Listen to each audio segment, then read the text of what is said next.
Hey guys, welcome back to the channel. I hope everybody's having a wonderful day. It has been super busy, tons of chaos, like I said, but doing the best that I can, guys. So thank you all for your patience. Again, if you are new here, welcome. If you've been here before, welcome back.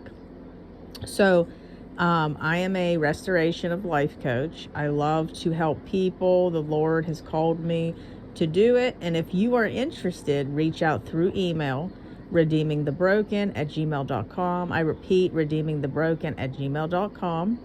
Like, share, comment, subscribe. And I would love to, like I said, help you guys. Also, we have two Facebook groups, Redeeming the Broken and Dead Marriages Redeemed. Come on over to both. We would love to have you. Okay.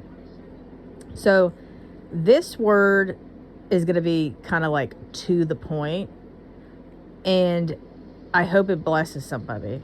But a lot of you guys that I work with on a weekly basis will more or less say, like, just what is it going to take? What is it going to take for, the kingdom spouse that you're standing for, or or believing for, or maybe somebody that you never even met yet, or a family member, your husband or your wife, a boyfriend, girlfriend, whatever dynamic you're in. What is it going to take for them to treat me right? What is it going to take for them to wake up and recognize what they're doing, to be able to change how they are acting? And this is something that is very, very terrible, because you want so badly for whoever you're dealing with in your life to be able to recognize the pain that they are putting you through. You want them to be aware of it, because if they were aware, if they could truly understand what they were doing, maybe they would treat you differently. And I got news, guys, even then it wouldn't work. What you really need to take place is you need a death of their ego.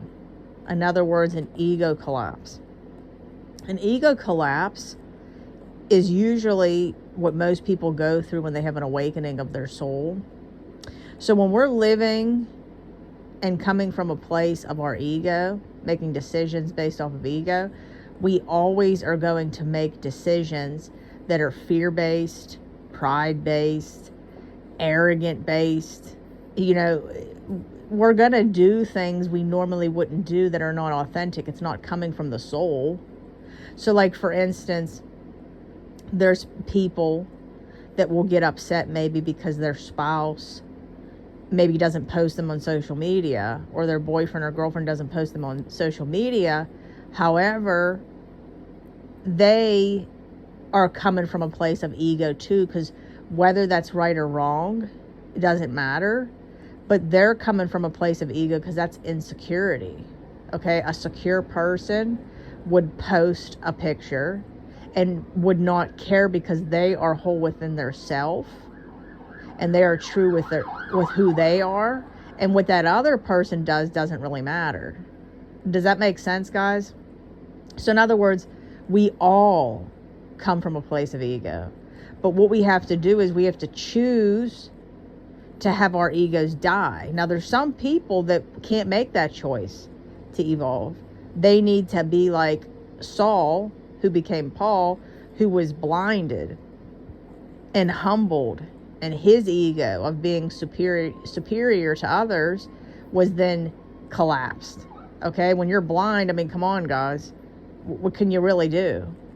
Okay, or for instance, Moses had to have his ego collapse.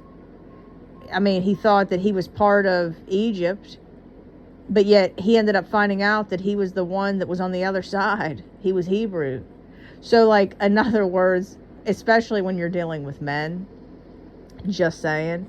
But in other words, what you're looking to have happen is you're looking for an ego collapse that is going to awaken their soul, because they are in such a humiliating place where the only person that's going to help with that kind of pain is God.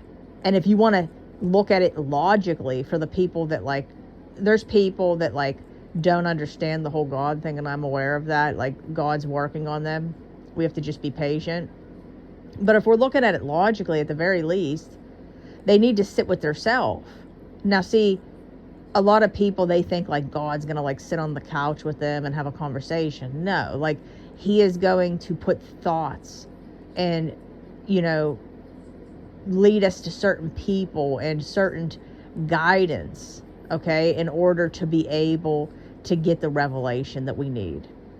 So that is why the silence, that is why the separation is actually a good thing, because in silence and separation, it's a way for your soul to awaken.